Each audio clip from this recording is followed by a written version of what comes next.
এইসব দেখে সঞ্জয় ভয় পেয়ে গেল, কিন্তু ভয়কে লুকিয়ে রাখল। দিন পেরিয়ে যাচ্ছে। কিছুদিন পরে সঞ্জয়ের ভালো মানসিকতা দেখে একদিন জমিদার বাবু ডেকে, সঞ্জয়, আজ থেকে গাধাকে জঙ্গলে ঘুরিয়ে নিয়ে তোমরা দুজনে 4টের মধ্যে বাড়িতে ফিরে চলে আসবে, কিন্তু পূর্ণিমা অমাবস্যাতে গাধাকে বাইরে নিয়ে যাবে না। সাবধানে থাকবে। গাধার যদি একটু আঘাত লেগেছে আমি তোমার প্রাণ নিয়ে নেব। ঠিক আছে মালিক।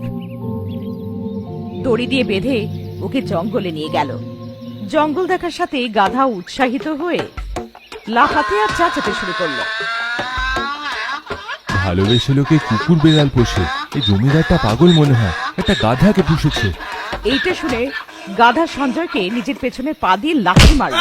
এই ঝটকায় সঞ্জয় দূরে গিয়ে পড়ল। মালিককে খারাপ বললাম তো এ রেগে গেল, মানে খুবই বিশ্বস্ত। মা সেইভাবে পেরিয়ে যাচ্ছে। রোজ গাধাদের জঙ্গলে নিয়ে যাওয়া, অন্ধকার হওয়ার আগে বাড়ি ফিরে আনা।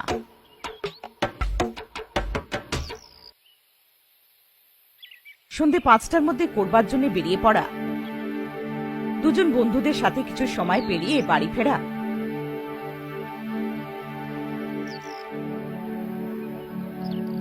এইভাবে 1 বছর কেটে যায়।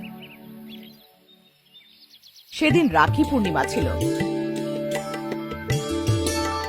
সঞ্জয়ের সাথে সাথে ভাস্কর আর ভেঙ্কটকেও রাখি বেঁধে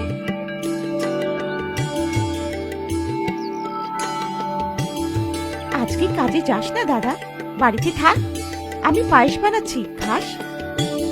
না বোন, এমনিতেও পূর্ণিমা আছে, আমি ঘরে খুব শিগগিরই এসে যাব। এটা বলে ও তীরভরের জন্য বেরিয়ে পড়ল। আর অভ্যাসত ভুলে গেল যে পূর্ণিমা ছিল, আর গাধাটাকে জঙ্গলে নিয়ে গেল। জমিদার বাবু পাশের গ্রামে ফিরে দেখে গাধা ছিল না। রাঙ্গা, সুরি, আব্বু, গ্রামে জঙ্গলে যেখানেও আছে আমার গাধাকে তোমরা খুঁজে নিয়ে এসো, যাও। আমি এই মূর্খকে বারবার বলেছিলাম পূর্ণিমার অমাবস্যাতে গাধাটাকে বাইরে নিয়ে যাবে না। সব চাকররা জঙ্গলে গাধাকে খুঁজছে। সঞ্জয়, সঞ্জয়, তুমি কোথায়? সঞ্জয়, আরে ও সঞ্জয়, কোথায় রে সঞ্জয়ের বাচ্চা? কিন্তু কোথাও পেল না। সন্ধে 7টা বেজে যায়। 3টে চাকর খালি হাতে বাড়ি ফিরল। ওহ, তাদের সঙ্গে কি হয়েছে? 3 জনের চোরাবালিতে ফেসে গেছিল। অনেক প্রচেষ্টার পরেও বেরোতে পারছিল না। আর 1 মিনিটে পুরোপুরি ডুবে যেত। তখন অন্ধকার হয়ে যায়। গাধা প্রেতাত্মায় বদলে গেল।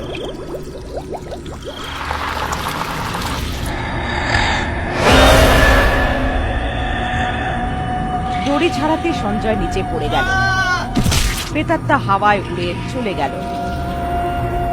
গাধাটাকে প্রেতাত্মায় বদলাতে দেখে ভয়ের চোটে ওখানে জ্ঞান হারিয়ে পড়ে যায়। অন্ধকার হয়ে গিয়েছিল। পুরো ত্রিপুর চুপচাপ হয়ে গিয়েছিল। আমি সুন্দর নয়, একদম ভালো নয়, আমার জুটি তুমি না। আমি সুন্দর নয়, একদমই ভালো নয়, আমার জুটি তুমি না। ওর এই আকর্ষিত কথাতে পড়শি গ্রামের লোকটা বলি হয়ে গেল।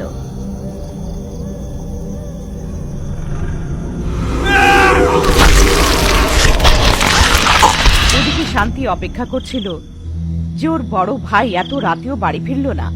এরই মধ্যে ভাস্কর আর ভেঙ্কট দুজনেই এসে, আজ সঞ্জয় আমার কাছে আসেনি, কি হলো বোন, তার শরীর খারাপ নাকি? আমার সঙ্গে দেখা করতে আসেনি, ঠিক আছে তো সে? এখনো দাদা বাড়ি ফিরল না, ও নিশ্চয়ই কোথাও ফেসে গেছে। ভয় পেও না বোন, আমরা এক্ষুনি গিয়ে তাকে ত্রিপুর থেকে নিয়ে আসবো। তুমি ধৈর্য রাখো বোন। এতটুকু বলে ওরা দুজনে ভাস্করের ঘোড়া গাড়ি করে গিয়ে তীরপুর গ্রামে গিয়ে দেখে পুরো গ্রাম নিস্তব্ধ। ওরা ঘোড়া গাড়ির থেকে নেমে হাঁটছিল। ভেঙ্কট, তুমি শুনতে পেলে? মধুর গলায় কোনো মেয়ে আমাদেরকে ডাকছে। হ্যাঁ, কেমন আলাদা রকমের। এই গ্রামটাও কেমন। ওই দেখো, জমিদারের বাড়ি। অনেক দরজা ধাক্কানোর পরেও যখন দরজা না খোলে, ও ওখানেই বারান্দায় বসে অপেক্ষা করতে শুরু করলো। সকাল হতেই যাচ্ছিল, একটা বড় আওয়াজ। ওই আওয়াজে সব চমকে উঠে পড়লো। ওরা আবার দরজা খটখট করলো, কেউ দরজা খুলল না। সকাল হয়ে গেল, এক এক করে সবাই বাড়ির থেকে বেরোচ্ছিল। জমিদার বাবু দরজা খুলতেই, আপনার এখানে যে কাজ করে আমাদের বন্ধু সঞ্জয় কোথায়? কাল রাত্রে আপনাদের কিছু হয়নি? আপনারা সেই শব্দ শুনতে পাননি? আপনারা বিবাহিত? আমরা বিয়ে করিনি, কিন্তু সঞ্জয় কোথায় আছে আমাদের বলুন। অবিবাহিত ছেলে, তার শব্দ শোনার পরেও তাদের কিছু হলো না কি করে? সঞ্জয় নিজের কাজ শেষ করে কালকেই চলে গেছে। যাও গিয়ে নিজের কাজ করো। আওয়াজ শোনার সাথে সাথে ভয় চোটে ঘরের ভিতরে গিয়ে দরজা বন্ধ করে নেয়। সঞ্জয়কে খুঁজতে খুঁজতে গ্রামে এদিক ওদিক জিজ্ঞেস করাস করতে রাস্তায় চাকর আব্বুকে দেখলো, আর ওর সব কথাটা বলল।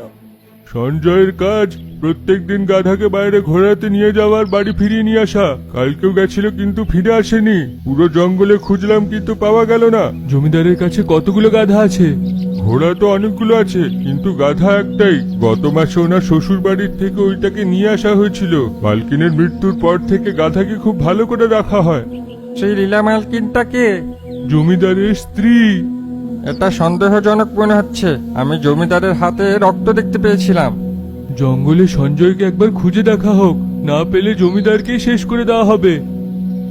এইটুকু বলে দুজনে একটু সময় না কাটিয়ে জঙ্গলে খুঁজতে খুঁজতে চোরাবালির কাছে বন্ধুকে অজ্ঞান অবস্থায় দেখে ওরা ওকে নিজেদের ঘোড়া গাড়ি নিয়ে আসলো আর বৈদকে দেখালো। জ্বরের জন্য কাড়া খাওয়ালে জ্বরটা ঠিক হয়ে যাবে। সঞ্জয় চোখ খুলছিল না, কিছু খেলেই বমি করছিল। সঞ্জয় যে খাবারটা খেয়ে বমি করেছিল সেটা মুরগি আর বেড়ালকে দেওয়াতে তারাও মরে গেল। এইসব অদ্ভুত লাগলো, তাই শান্তি দৌড়ে ভেঙ্কটের বাড়ি গিয়ে সব জানায়। এটা কোনো সাধারণ জ্বর নয় বোন, আমি এক্ষুনি গিয়ে কাকিকে ডেকে নিয়ে আসছি।